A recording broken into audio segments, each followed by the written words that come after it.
Halo, apa kabar semuanya? Pasti baik kan?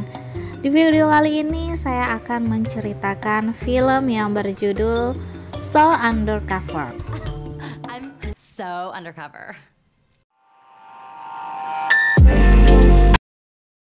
Di awal film memperlihatkan seorang gadis yang bernama Molly Morris. Molly adalah seorang detektif swasta yang pintar, kasar, dan tangguh. Di sini dia membantu ayahnya dalam mengintai seorang pria yang berselingkuh. Diketahui pria ini adalah seorang pejabat tinggi. Molly masuk ke dalam kamar hotel itu dan ternyata pejabat itu sedang enak-enakan dengan dua wanita, yang artinya dua wanita dan satu pria, guys. Oh my god. Langsung saja Molly memotret mereka.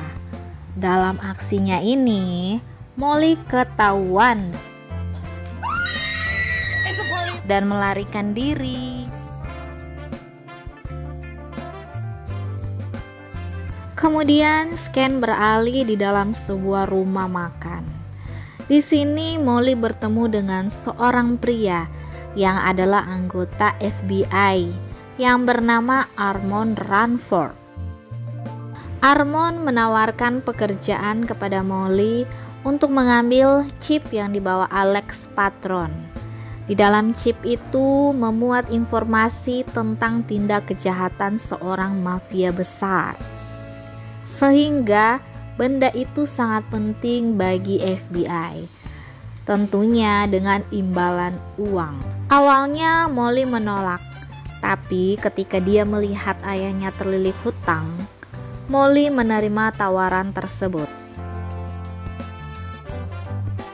Besoknya Molly menemui Armond, dan Armond menyuruh Molly untuk menyamar. Molly harus merubah penampilannya menjadi gadis yang seksi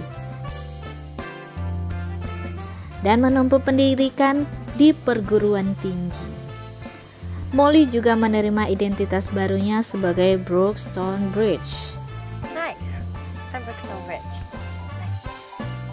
Singkat cerita, besoknya Molly memulai tugasnya sebagai Brooke Stonebridge. Molly tinggal di sebuah asrama yang bernama Kappa Kappa Zeta. Dan saat itu Molly disambut oleh anggota Kappa Kappa Zeta. Setelah itu Molly bertemu dengan Sasha yang adalah presiden Kappa Kappa Zeta. Kemudian Molly membereskan barang-barangnya di dalam kamarnya tentunya. Setelah itu Molly berjalan-jalan sekitaran kampus dan bertemu dengan seorang pria yang bernama Nicholas. Scan beralih dalam sebuah ruangan make up, tempat berkumpulnya gadis-gadis yang sedang mempercantik diri mereka sambil menceritakan impian mereka masing-masing. Scan beralih pada malam hari. Molly sedang mengawasi seluruh ruangan asrama dengan CCTV yang dipasangnya dalam setiap sudut area. Kemudian Molly melihat Alex keluar. Molly diam-diam masuk ke kamar Alex dan memeriksa barang-barangnya, tapi tidak menemukan apapun. Besoknya setelah kelas selesai, Molly melihat Alex dekat dengan seorang dosen dan mencurigai mereka berdua. Kemudian Molly bertemu dengan Armond dan memberitahu informasi yang dia dapat. Besoknya Molly berkencan dengan Nicholas dan menyelidiki Nicholas tentunya. Tapi Molly menemukan bahwa Nicholas benar-benar jujur dan bukan musuhnya dia.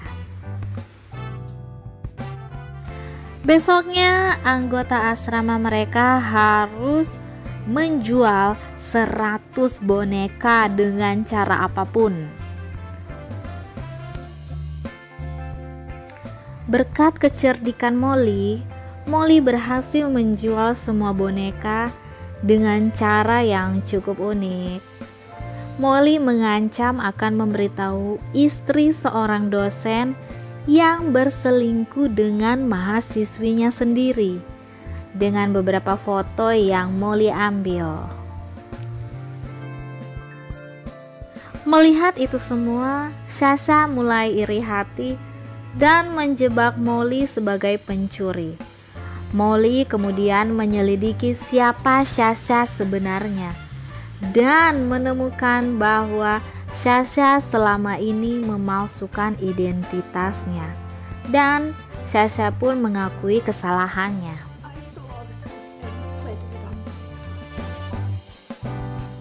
Di tengah-tengah perayaan, Molly melihat Alex terburu-buru keluar. Kemudian Molly mengikutinya dan menemukan Alex ke rumah Profesor Talloway. Besoknya Molly bertemu dengan Armond dan memberitahu Molly bahwa Busy dibunuh, dan yang membunuh Busy adalah Nicholas, dan mengatakan bahwa Nicholas bekerja untuk Caslow yang adalah musuh mereka sendiri. Molly bingung dan tidak percaya dengan apa yang diberitahu oleh Armond. Ken beralih dalam pesta di asrama Kappa-Kappa-Zeta, dan lagi Molly melihat Alex pergi dan sebuah mobil mengikutinya. Molly kemudian memborgol Nicholas di sebuah kamar dan pergi mengikuti Alex sampai di rumah Profesor Talloway. Molly mendapati bahwa Profesor Talloway adalah seorang FBI. Tiba-tiba ada yang menyerang Molly dari belakang.